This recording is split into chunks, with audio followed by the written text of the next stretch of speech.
Hi, I'm John, and today I'm going to talk about this article I saw in CNET this morning where NBC is cloning sportscaster's voice for the Olympics. That's Al Michaels, and what he's done is he's licensed his voice and samplings so that AI can recreate his voice as a replica, and then they can send out daily Olympic summaries, of his AI voice making those summaries.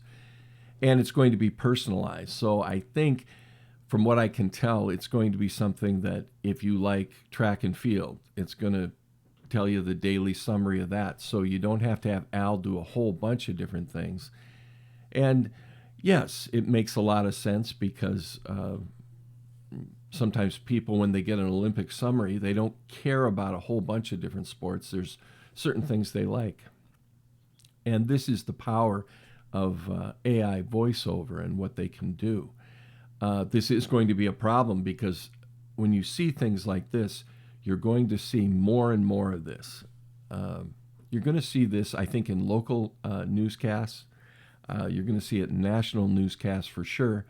And then you're going to have situations where voiceover talent licenses their voice out, maybe for many years if they've got a really golden voice, that type of thing.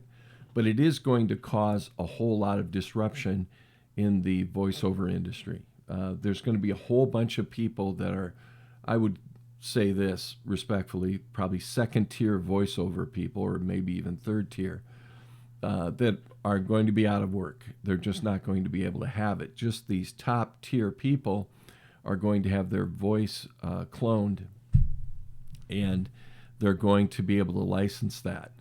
And for them, some of them, it might be lucrative, but it might not be. It might get to a point where if you have an AI voice and you don't try to replicate anybody, you try to make it an original AI voice, you won't need them at all or pay anybody anything.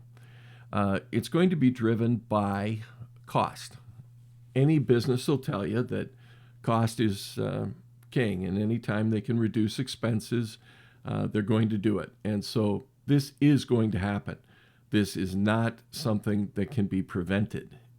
There's going to be a lot of people that thought they were going to have a voiceover career. That's probably going to go by the wayside, unfortunately.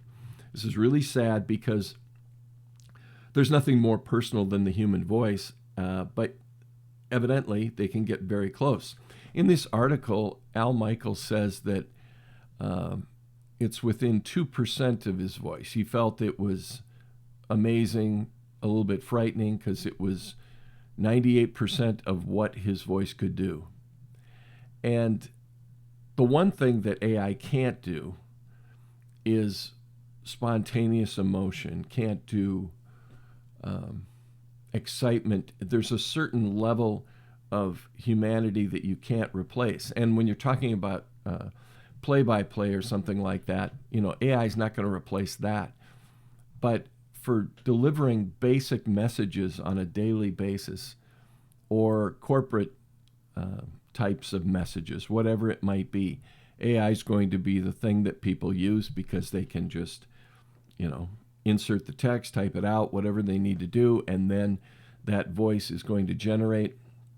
And it's going to be acceptable to a lot of corporate people, a lot of industry people, and even in commercial work, when you're talking about ads and things like that, it'll be just fine.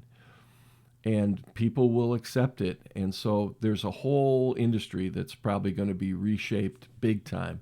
And this is kind of that first step into what AI replaces, I think. You can leave a comment down below if you disagree with me or agree with me, whatever. I'd like to have a little conversation about it.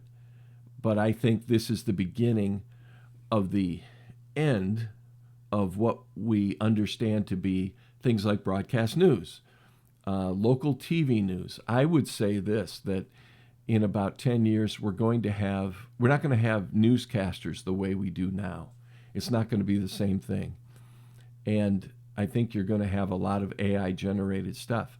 I mean, I think that you could get a whole lot more news in a broadcast even on local TV or radio news with an AI voice, because you're not going to have, what do you call, kind of the things, the slowness or whatever it might be that goes along with a broadcast like that. You're going to have the news. Here's this one. Here's this article. Here's this.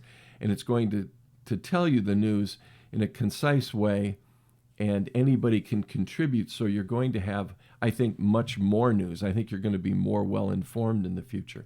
And that's the positive I see from it. I think we're going to have a situation where instead of the news anchors clowning around with the weather guy, that whole thing, I think that's going to go away, and you're just going to have some basic things. And I think you're going to have a newscast packed, I hope, with a lot of hard news, and not having to have the human element in that may actually be better. I hate to say it, but one of the channels that I check out on a regular basis is Booth Junkie. That's Mike Delgadio, and he's a voiceover guy, and he's got a golden voice, right? He's got it all. And so he's obviously very concerned about this. And I think he's concerned about it too, because your voice can be stolen very easily. I mean, people could take samplings of my voice from these videos and recreate my voice.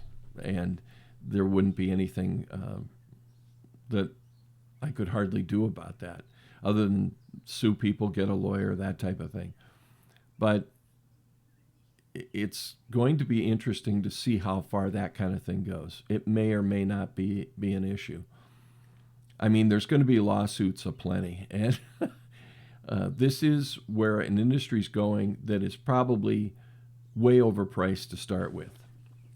I mean, when you're talking about newscasters and the kind of money that they make, these broadcast corporations are going, hey, we can cut out a whole lot of cost in our news gathering, in our news propagation, that type of thing. It's going to be hard to say exactly where this goes, but this is kind of a first step, giving a curated summary about the Olympics in Al Michaels' voice, even though it's not his voice. So this is where it's heading. And the one thing, something that I don't think AI could ever really do would be like play-by-play or anything like that. There's a certain excitement and a certain sense of emotion that goes into anything that a human being is involved in. So there'll be some things that it's really good for, and other things it's really not. And we just have to make those decisions. A lot of us already consume some media, like on YouTube, that is AI voice. And I've caught it on a lot of occasions, and usually the video is kind of a rubber stamp. It doesn't feel human. It feels just like a bunch of stuff to put up there to get clicks, that type of thing. How far will people accept AI voices and AI curation and having something broadcast to them with AI? How much are they willing to take? And is it going to be a situation like, if you want to get a real human being, we got to be talking in front of you, this type of thing. And I think, there's something to be said for the human touch, but it's probably going to wipe out, I'd say the AI voiceover thing is probably going to wipe out about maybe 70% of what we consider to be voiceover or broadcast media the way it is today. It's probably going to wipe out 70% of that. We're still going to have 30% of it, and it's going to be human beings, and we're going to have to see what this evolves into. We really don't know. So let me know what your opinion is. This is something that we're all going to have to deal with in one form or another. And whether we like it or not, it'll go to the market, and people say thumbs up, thumbs down, we don't like it. Maybe people reject this completely and say, I don't want any AI voices. And Maybe there'll be some networks that are called the All People Network, and there's no AI anything with it. I mean, hard to say where it's going to go. Nobody knows. So I thought it was interesting. They're cloning Al Michaels' voice so they can do a whole bunch of other things with his voice. I mean, people are familiar with it. So most people aren't going to have a problem with this. The problem is not licensing a voiceover talent like this. The problem is replacing voiceover talent completely to the point where human beings aren't needed. I mean, that goes for just about anything.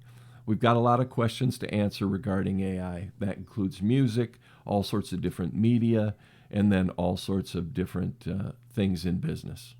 I could say this, though. If you were doing AI licensing and you were licensing your voice pattern for AI to pick up, I could see that to be a business model where, hey, you like my voice, you can use it, pay this small fee, and you can use my voice all you want in your business communications or in corporate communications, whatever it may be.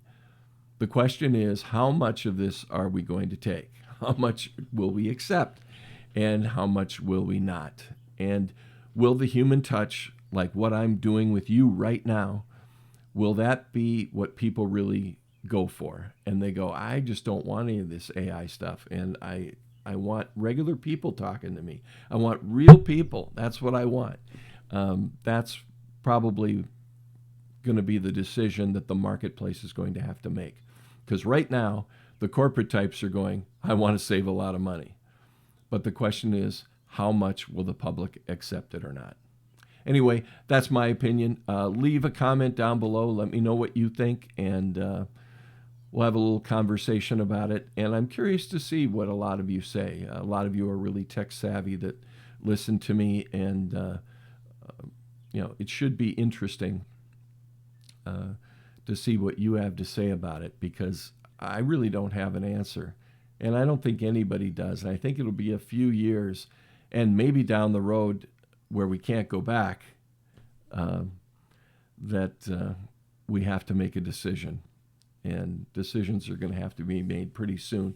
But the marketplace will have to make its decision as well.